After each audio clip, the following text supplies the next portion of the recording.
या ठिकाणी 5 आणि 18 हे दोनच स्लॅब राहणार आहेत। त्यामुळे या ठिकाणी अगदी विमा पॉलिसीपासून विमा पॉलिसीला 0 GST केलेला आहे, जीवनावश्यक वस्तूंना 5% केलेला आहे आणि त्याबरोबर सर्वसामान्य लोकांचे जे काही गरजा आहेत, लागणाऱ्या ज्या काही त्यांना लागणाऱ्या वस्तू आहेत यांच्यावर जीवनावश्यक वस्तू ज्या आहेत त्यांच्यावर GST कमी केलेला आहे आणि दोनच स्लॅब ठेवल्यामुळे आज मोठ्या प्रमाणावर या सर्व संपूर्ण देशवासियांना दिलासा मिळाला। 28% शेवटचा स्लॅब होता आणि मधला 12% होता, तर 5% आणि 18% हे दोनच स्लॅब ठेवल्यामुळे सर्वसामान्य माणसाला या ठिकाणी मोठा फायदा होईल आणि यामुळे चलनवलन वाढीस लागेल। खऱ्या अर्थाने अर्थव्यवस्था जी आहे अधिक मजबूत होईल, कारण जे काही कमी केल्यामुळे सर्वसामान्य कंझ्युमर जो आहे, ग्राहक आहे, त्याला फायदा झाल्यामुळे यामध्ये जे काही खरेदी करण्याचं प्रमाण आहे, जे या ठिकाणी बाजारपेठेमध्ये जे लोकांना जो फायदा होणार आहे त्याच्यामुळे अर्थव्यवस्थेला चालना मिळणार आहे। एक इकोसिस्टीम जी आहे ही मजबूत होईल आणि खऱ्या अर्थाने जे अमेरिकेचे ट्रम्प आहेत ट्रम्पने जे टेरिफ लावलेला आहे त्याचा खऱ्या अर्थाने नुकसान जो आहे ते अमेरिकेला होईल, भारताला होणार नाही आणि भारत या ट्रम्प टेरिफमुळे आत्मनिर्भरतेकडे जातोय आणि भारत सक्षम होईल आणि स्वतः या ठिकाणी ट्रम्पच्या टेरिफला आदरणीय प्रधानमंत्री महोदयांनी एक चोख उत्तर दिल्याचं या GSTच्या निर्णयावरून दिसून येतं। कारण यापूर्वी देखील आदरणीय प्रधानमंत्री म्हणाले होते की या देशातले शेतकरी असतील, सर्वसामान्य माणूस असेल, याच्याबरोबर कुठलीही तडजोड या ट्रम्प टेरिफमुळे केली जाणार नाही। त्यांचा जो हक्क आहे, त्यांचे अधिकार आहेत, ते अबाधित राहतील आणि त्यांनी सांगितल्याप्रमाणे या ठिकाणी त्यांनी निर्णय घेतलेला आहे आणि म्हणून मी आदरणीय प्रधानमंत्री नरेंद्र मोदीजींचं मनापासून अभिनंदन करतो।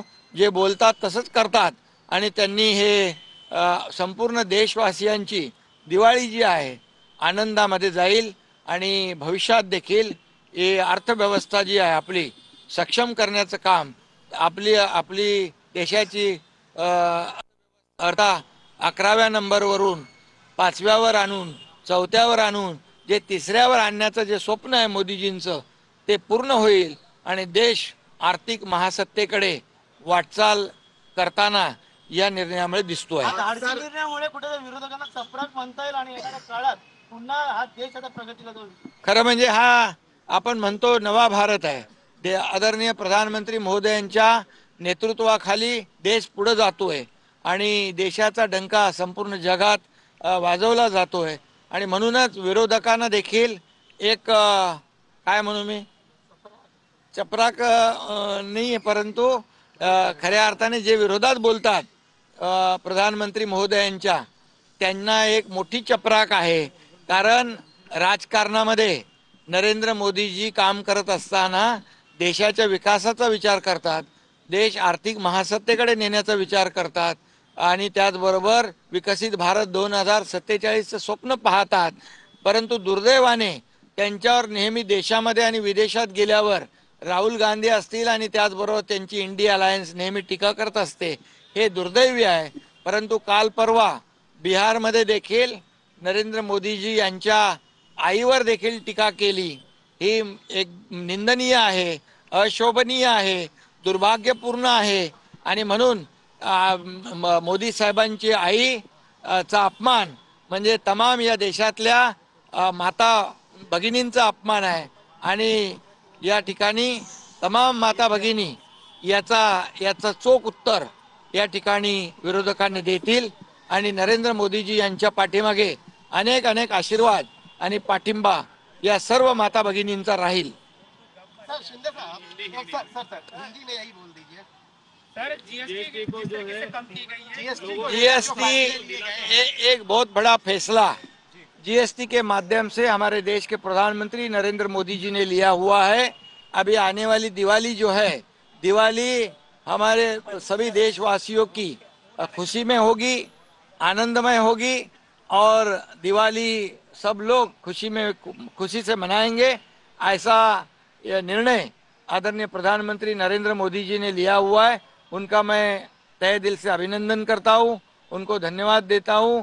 और अर्थ मंत्री हमारे निर्मला सीतारामन जी, इनका भी मैं धन्यवाद देता हूं, उनका भी अभिनंदन करता हूं कि देशवासियों के लिए जो जीएसटी के स्लैब थे 5, 12, 18, 28, वो 2 स्लैब कट करके सिर्फ 5 और 18 यही 2 स्लैब रहेंगे। इससे लोगों को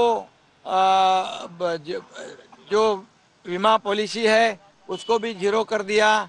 जीवनावश्यक जो चीजें हैं उसका जीएसटी कम करा दिया।